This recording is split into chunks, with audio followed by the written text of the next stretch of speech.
Welcome to the NBA Coast to Coast podcast, brought to you by thelines.com. Coming to you from the West Coast, Josh Lander, joined by my guy Nate Weitzer, back on the East Coast.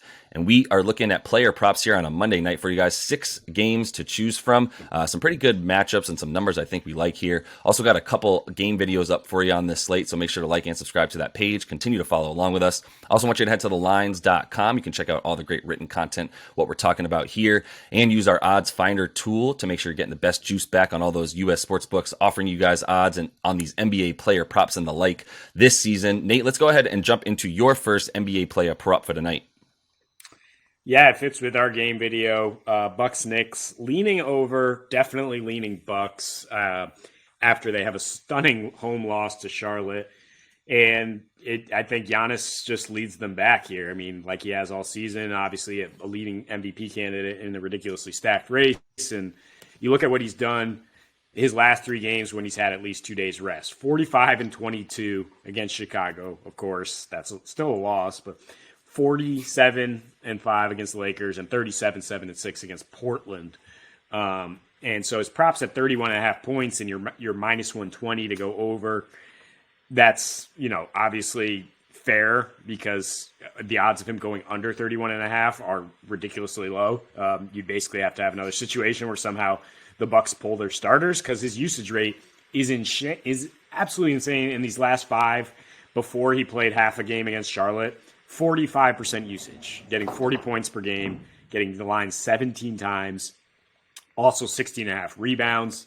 You can tack those on in various ways. I think the 49.5 PRA is the best odds I found at FanDuel because the Knicks have been forcing him into a lot of assists his last 3 matchups, 35 points, 7 assists per game, along with 13 rebounds. So he gets his numbers against the Knicks, despite the fact they limit paint points against everybody else and limit free throws against everybody else. He's still getting about 12 a game.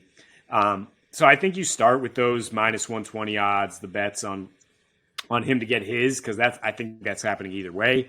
But then you look at the Bucks winning too, and Giannis, for them to do that, Giannis is going to have to get 35, I think. And then that's plus 310 at FanDuel. It's like 3-1 on your money for Giannis to do his thing, and that to be the reason for a Bucks win. And then, almost double that for him to get 40, which is not really that unlikely here either. It's plus 720. I wouldn't go too hard on that, but I think it's definitely worth a look. And the 35 points seems like a reasonable outcome. Yeah, I'm staying away from it, but I mean, there's no reason to think he can't do it. I mean, everything versus the Knicks, he still gets his, even if they are, known for the defense they're known for.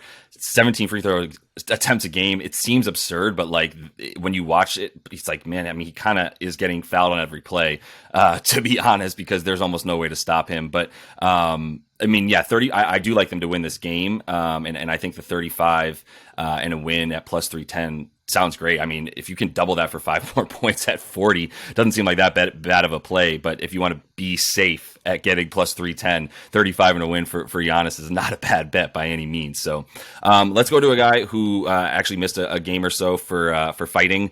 Franz Wagner. He is back in action for Orlando and has been very good even since he returned from that brief hiatus. But 23.5 points and assists. I really like that. Minus 110 on DK. Definitely been a lot of playmaking for him, but the points are just at 20.5, a little better in terms of the odds. Minus 105 for him to get 21 points. But you add the 2 or the 3 assists, and I think you're onto something very, very much so there. In his last 3, like I said, since he's been back, 24, basically 25 a game, with about 3 boards, but 4 assists, and 37 minutes a game he's getting in that time with about a 25% usage rate. The only reason it's not even higher is because Paolo is also getting a very high usage rate out there. But they're playing a Kings team here, another road game for them, where a Kings team at home that's playing at a basically 102 pace per 100 possessions. They're allowing 9th most assists per game at home to their opponents. They allow the 5th most assists per game to power forwards. I don't know what you call Franz. There's 4 power forwards out there, so maybe they're all going to get assists tonight. But Sack also the most points per game to small forwards, and like basically it's just that area of the court that they're giving up a lot of their points to. It's either Paolo, Markelle, or Franz that's bringing up the ball right now for Orlando, and really, even when Markelle Fultz is out there, you still see a lot of playmaking from Franz Wagner as he's getting the ball in his hands with a lot of options of what to do with it. So you got to continue to feel good about him in a situation where assists are going to be prevalent tonight, I think, and a lot of points in Sacramento. Yeah, and I was looking at the points and rebounds, but then saw that Sac gives up the fewest rebounds per Yeah. game at home because they're just scoring, and the pace is so fast, and it's just goodies for both teams unless you're looking for missed shots. And with Wendell Carter really back in these last three, like off his minutes restrictions, Franz has kind of shifted down into more of like a small forward, and that seems to have sparked more assists for him as more of that playmaker and more scoring because then they're not asking him to play as big. So looking at that Celtics Bulls game, 238 total, you'd think we're going all in on the stars, right? DeRozan, Tatum, going to go off. I mean, probably, sure. But the best value I found is Pat Williams, 15 and a half points, rebounds for minus 110. A guy who is very quietly just become a solid contributor, efficient scorer right now. In his last four, he's hitting basically half his threes, 9 for 20, and 10 of 11 at the free throw line. That's good for 14 points and 5 boards per game and playing 34 minutes. And I think as long as he doesn't get in foul trouble, he's going to be playing 34 minutes tonight as one of their best options to guard either Jason or Jalen. Last time out against Boston, he had 17 points and was a +9 in 34 minutes.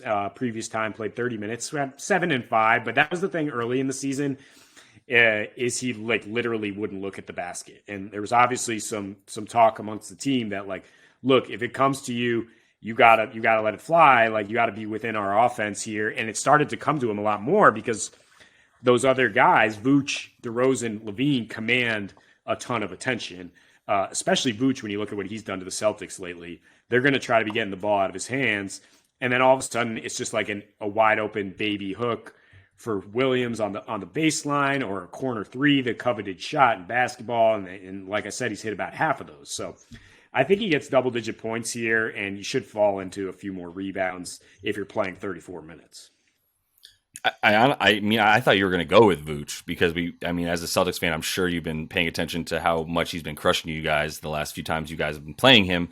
But I think Pat Williams is another good bet because of the matchup that he is. If he's sort of has any kind of nose for the basket, then he's a lot more of a problem on the offensive side of the ball. I think against these Celtics, where you're not really looking to put like Tatum or Brown on him necessarily, and as a result, I think he can probably find some pretty good holes there. And the fact that he has been at least putting the ball up a bit more, with a bunch more field goal attempts in those 14 a game in his last 4, makes you feel a lot better about his ability to do that. So.